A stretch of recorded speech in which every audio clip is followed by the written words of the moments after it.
A continuación toma la palabra Francisco Javier Alonso Rufo, concejal de Cultura y Deporte del municipio. Una vez más, desde la organización del festival y desde el pueblo entero, queremos rendir un homenaje y reconocer el trabajo y dedicación que personas o grupos de personas han realizado para mantener las tradiciones y la cultura de nuestro municipio. Haciendo memoria, los premiados en ediciones anteriores fueron, por ejemplo, Javier Blasque y Eloy San José, ambos tamborileros, el grupo de Baúl de los Recuerdos o las cantadoras de San Blas. Esto nos demuestra el patrimonio y riqueza cultural que tenemos en nuestro municipio y que se ve representado en sus habitantes.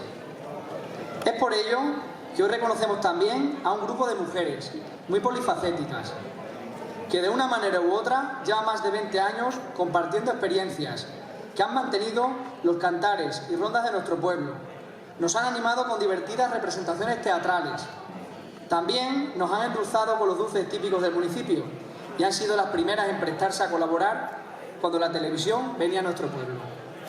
Todos recordaremos esas escenas de las lavanderas en la Fuente de los Cañitos o ese ajuar de las bodas de antaño, así como los dulces en directo en los jardines del Palacio. Por esto y por mucho más, el premio Tinajero Folk 2021 va dirigido al grupo Solera Pasaroniega. Un fuerte aplauso.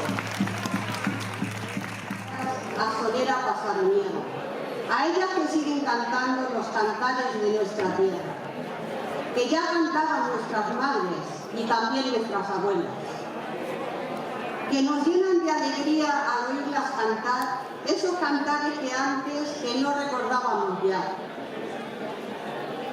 Esas canciones tan nuestras que ellas llevan de bandera, que cada vez que las escucho me siento más extremeña.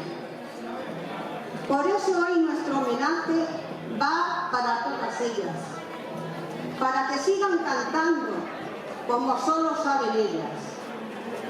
Y hoy en Tinajero Folk no podía ser de otra manera. Hoy damos nuestro premio a Solera Pasaroniega.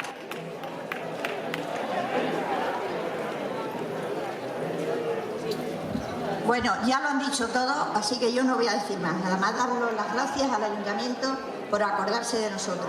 Lo único que pido es que las tradiciones, las canciones populares, las coplas populares, que no se pierdan nunca, porque se están perdiendo, ¿vale? Que seamos todos unidos y la que más sepa, que más haga. Y también para las que nos faltan. Va por ustedes el gacho.